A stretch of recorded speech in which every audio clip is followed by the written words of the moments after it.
Welcome to Hanging Out with Robert, that's me. This video contains things that I encounter throughout the day. If for some reason I complete a task and you would like to see the details, you can click on the link in the description area below.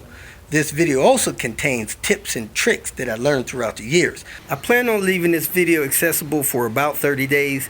After that, you can view it through my Patreon account. Thank you very much for watching.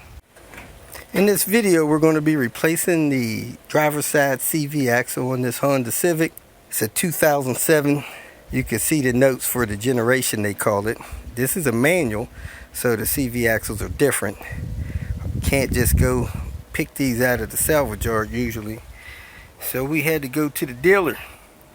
Had to go get a part-time job to cover that. First thing we're going to do is set the parking brake, chalk the back wheels, break the lug nuts loose, jack the vehicle up, take the wheel off, and pick up from there. If you do not have an impact gun, you'll need to put the wheel back on. Put at least 3 lug nuts on there, set it back on the ground, and then break that center bolt loose. Get your hubcap out of the way. That's a 32 millimeter. You could try to tap a screwdriver under there to unstake that, but when you put a breaker bar under there, it'll turn that right out. So put a couple lug nuts back on there and set the car on the ground, unscrew that bolt, get that bolt loose, and then jack the car back up, take the wheel off. Next, we're going to take a 10 millimeter, remove that ABS sensor, and we're going to take, I believe, a 17 millimeter, take the 2 bolts out of this caliper assembly, remove the caliper tied up here on this spring. Then we're going to take these 2 bolts out that hold the knuckle assembly to the strut. Got the knuckle loose from the strut and got the bolt off, and as you can see, the knuckle assembly falls away far enough to get the axle loose from there. So now I'm just going to confirm that I don't have to pull anything out of here that's holding this on here and pull this out of the transmission. Unfortunately, when I took that ABS sensor out, the housing broke in half. So that's a hazard. You may want to leave that screwed in and unplug it here, and hopefully you'll have enough slack in the wire to let it dangle a little bit, but I never seen one of those break before, so not sure why that happened. Anyway, I got the axle loose here. Now I'm gonna go under the car. I went under the car and put a back end of a chisel on that and tapped it out from the center shaft. So on these manual cars, you got this piece here that comes off, and you got that courier that stays there, and the other end of that stays in the transmission. So you're only replacing this outer piece here on the passenger side. This new axle had a dust shield on the inside, kind of like this, but there was not one on the axle we pulled off. So you want to make sure that you didn't leave a dust shield in there against the carrier. But we pushed the axle in, it is not coming out. We're going to go ahead and install it in the hub, mount this back up here, go get a new ABS sensor, and keep moving forward. Put some grease on the splines so it don't rust in there. You have a better chance of getting it off in the future, but don't put any grease on the threads. Feed that in there, tighten that down, put this knuckle back together, put that ABS sensor on, put your brake caliper on. With the ABS sensor out, this knuckle falls away far enough from the strut that you could get the axle out. So I'm going to go down and pop it out of the transmission with a pry bar. So you come under the car, get you a little pry bar, put the tip of it in between the transmission and that axle, and bump it out. And if any fluid comes out, try to catch that and put it back in the transmission. Once you got it popped loose, you come back out here, pull that thing out. Whoops, losing more fluid. Try to catch as much of that fluid as you can and add back that much to your transmission. Grab your new axle, put it in there, plug that leak. Be careful pulling that axle out and pushing it back in, you don't want to damage the seal on the transmission. Carefully guide this in there, get under the car, guide it in. Once you get it in, push it in as far as you can, and once you get it as far as you can go, you come out here and you tap it in. Make sure it goes all the way in. Don't hit it hard, you don't want to damage your CV axle. Then get under the car, look at it, make sure it's all the way in. And it appears to be all the way in. And make sure you wipe it down and it's no longer leaking. In this video, we're going to be replacing the ABS sensor on the passenger side. While doing some other maintenance, the ABS sensor bolt was removed from the knuckle and it broke the sensor. So as you can see, the sensor comes up here, goes through this plug here, you unhook that, it loops under, goes through this bracket here, you unclip it from that, then it comes down here, then it comes over under here. So you pull these push pins out and look behind this splash panel. Let me get that loose so you can see where it goes from there. This is best done with a trim clip puller, but it can be gently done with a screwdriver. Pull that loose, and you got one down there. Let me unhook that. Once you get those two pins there, you unhook this part from here. You can fold that down and let it hang down, and then you look right there. That's the plug for that ABS sensor. So you push in this tab right here and you unplug it. Pull that apart and replace it with the new sensor. This clip that holds the sensor plug up there has a latch on it. You put a screwdriver up around the side of it and you unlatch it, and then you can get the sensor plug out. There you have it. ABS sensor removed. If you lose fluid out of your transmission, it's pretty important that you put that back. So you try to catch it and put back what you lost. Better to use a pan instead of me trying to catch it with a bottle, because I didn't have a clean pan. But if you got a manual transmission, the field bolt's right there, 17 millimeter. You pull that bolt out, you pump in what you lost. So if you lost 8 ounces, you pump in 8 ounces. If you lost 10 ounces, you pump in 10 ounces. Automatic transmission, same way. So make sure you got a pan under there to catch it, so you can measure what you lost, so you can add back with clean fluid. Next up, getting this angle gear collar sleeve off. I put a hose clamp on there. I'm gonna get a big pry bar, see if I can pry that, get it started out. And however I get it out, I'll come back and let you know. Those teeth are half gone on that thing. As you can see, they're getting pretty pointy. Let me show you the new one that we have. This is the one for the manual transmission. Comes in a box like this. The side on the angle gear normally wears out. The side on the transmission usually doesn't.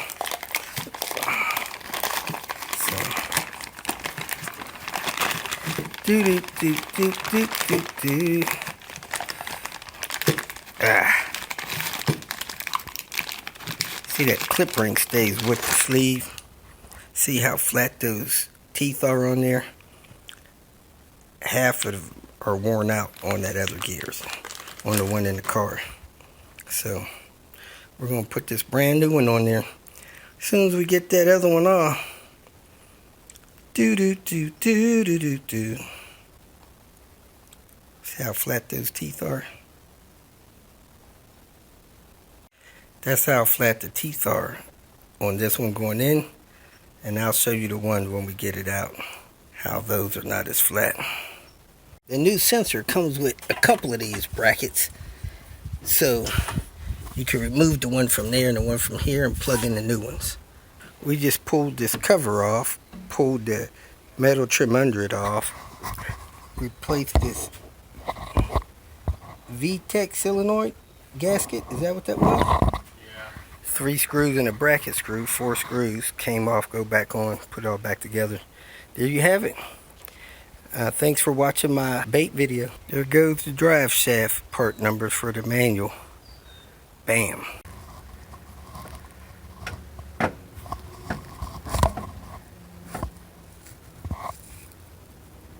Go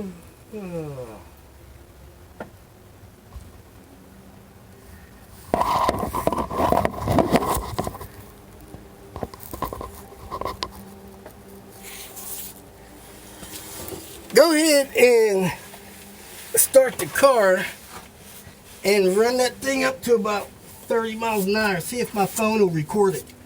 I got my phone set in there. You able to feel the ball carrier thing without killing yourself? Well, I'm gonna see if we can see it shaking. Okay. On the video. Here we go.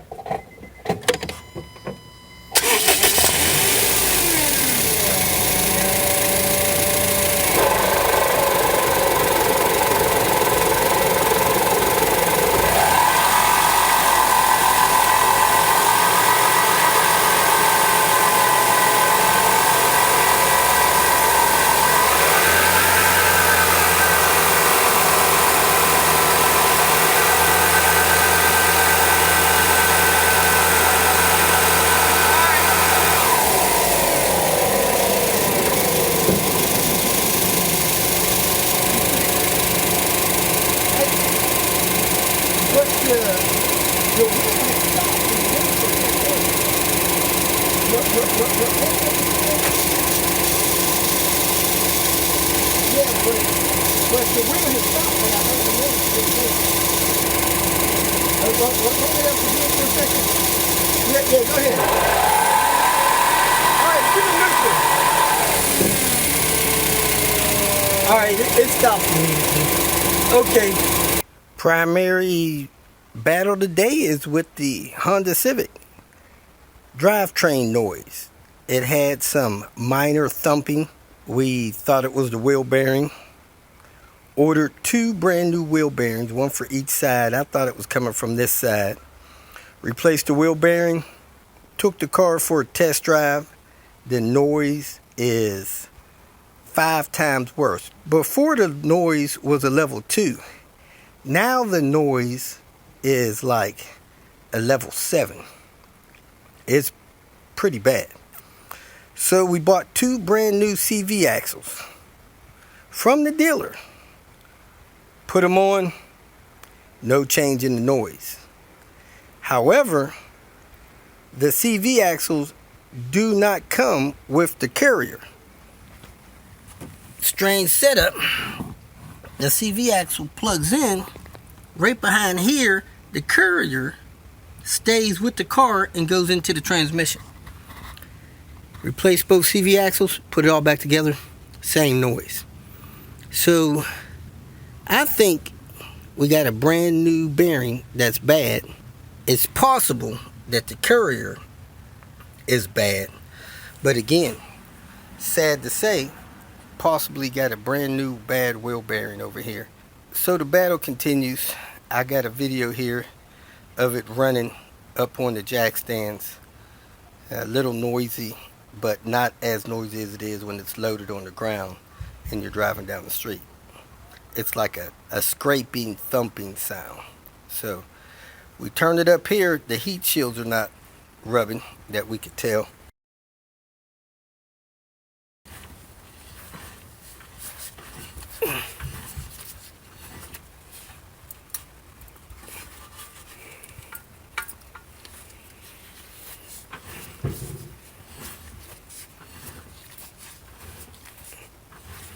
So tomorrow, going to get 2 knuckles with hubs from the salvage yard in that courier and see if we can get rid of this noise. The weird thing about these wheel bearings, you seen yesterday, they're pressed in. They're about 4 or 5 inches wide, and they have a bearing row on the outer edge of them and a bearing row on the inner edge of them. And I think that kind of takes away from your troubleshooting when you're loading it, turning right and left, trying to get the sound to get worse or lighter when you turn one way or another. That's just my thought. The other drama we're dealing with is trying to get this sleeve out of this transmission on this S60R.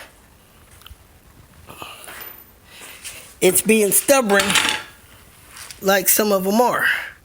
Let me turn some light on this subject. It says I do have light on the subject, and I do. So I wiped it all off so it's clean and dry. I grabbed it, pulled it, didn't pull out. So I put this band clamp on there and tried to pry it.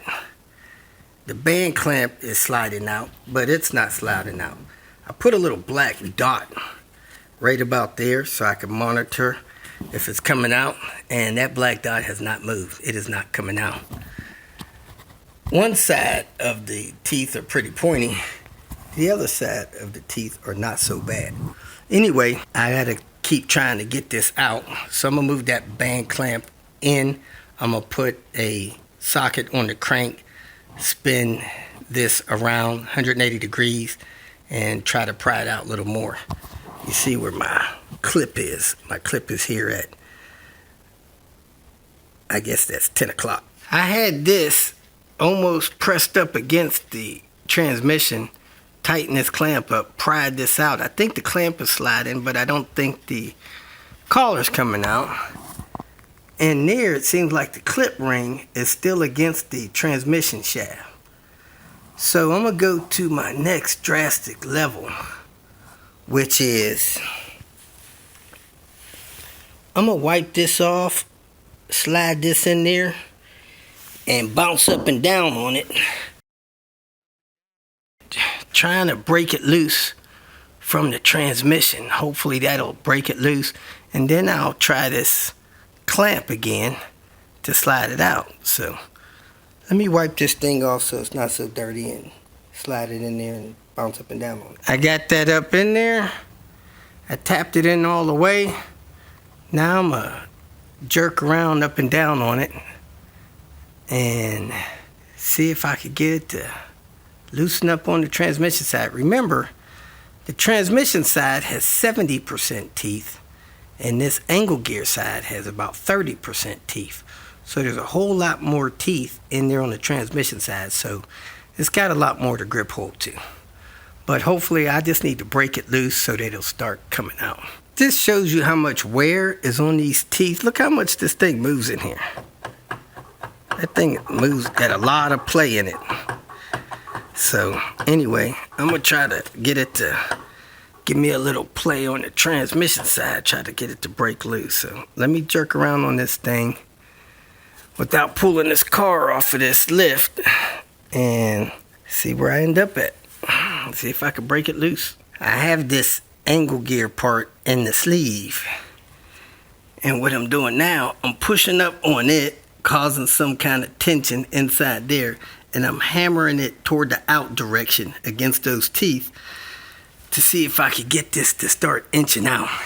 I hammer it 10 times, and then I turn it about 15-20%, then I do it again. I'm gonna do that 2 more positions, and then I'm gonna pull it out and see if it's starting to come out. Hopefully it's starting to walk out. Once it starts walking out, it'll probably come out easy. It's to get it to start moving that's the hard part. After I hit it about 10-20 times, I see some smoke come out of there. You can see the damage I'm doing on those teeth, hitting this thing with that sledgehammer, 3-pound sledgehammer. The smoke just stopped. Didn't do it quick enough with the camera. I barely seen a little smoke come out of it that time.